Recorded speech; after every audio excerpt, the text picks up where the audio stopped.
എൻ്റെ ഒരു ദിവസത്തെ മോർണിംഗ് റൊട്ടീനാണ് കാണിക്കുന്നത്. അപ്പോൾ നമ്മൾ രാവിലത്തെ കാര്യങ്ങളൊക്കെ നല്ല സ്മൂത്തായിട്ട് ഈസി ആയിട്ട് ചെയ്ത് തീർക്കണമെങ്കിൽ തലേ ദിവസം തന്നെ ഒരു പ്ലാന് വേണം അല്ലേ.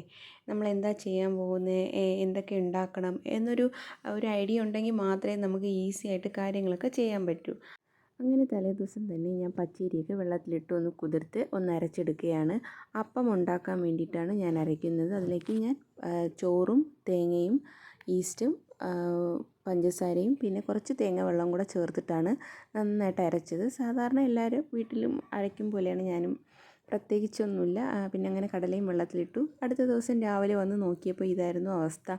മാവൊക്കെ നന്നായിട്ടൊന്ന് പുളിച്ച് പൊങ്ങി ഫുള്ള് അടുക്കളയിലൊക്കെ ആയിട്ടുണ്ട്. പിന്നെ അതൊക്കെ വൃത്തിയാക്കുന്നതിൻ്റെ പുറകെ കുറേ സമയം അങ്ങനെ പോയി. പിന്നെ ഞാൻ സാധാരണ ചെയ്യാറുള്ളത് ഒരു ടൈം സെറ്റ് ചെയ്ത് വെച്ചിട്ടാണ് ജോലികളൊക്കെ ചെയ്ത് തീർക്കാറുള്ളത്. അതായത് ഏതൊരു ജോലി ചെയ്യുമ്പോഴും നമുക്കൊരു ടൈം പ്ലാൻ ഉണ്ടെങ്കിൽ നമുക്ക് ഈസി ആയിട്ട് ജോലികൾ ചെയ്ത് തീർക്കാൻ പറ്റും. പിന്നെ ഞാൻ കടല വേവിക്കാൻ എളുപ്പ വഴി ചെയ്യുന്നത് വെച്ചാൽ നമ്മൾ കുക്കറിൽ വെള്ളം എടുത്ത് വച്ചതിന് ശേഷം ഓരോന്നോരോന്നായിട്ട് ചെയ്യുകയാണ് പതിവ്.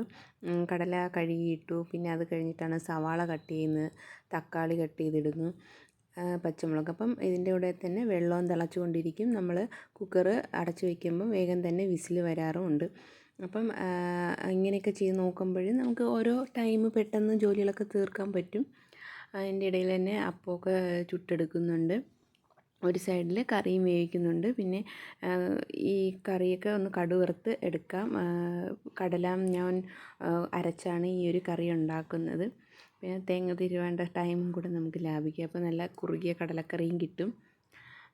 അങ്ങനെ ഓരോരോ ജോലികൾ ഇതുപോലെ ഓരോ പ്ലാൻ ഉണ്ടെങ്കിൽ മാത്രം നമുക്ക് വേഗം ചെയ്ത് തീർക്കാൻ പറ്റും. ആ ഒരു കറക്റ്റ് ടൈമിനുള്ളിൽ ചെയ്ത് തീർക്കുക എന്നത്, നമ്മളത് കുറേ ഇങ്ങനെ ചെയ്ത് വരുമ്പോഴത്തേക്കും നമുക്കത് ശരിയാവും.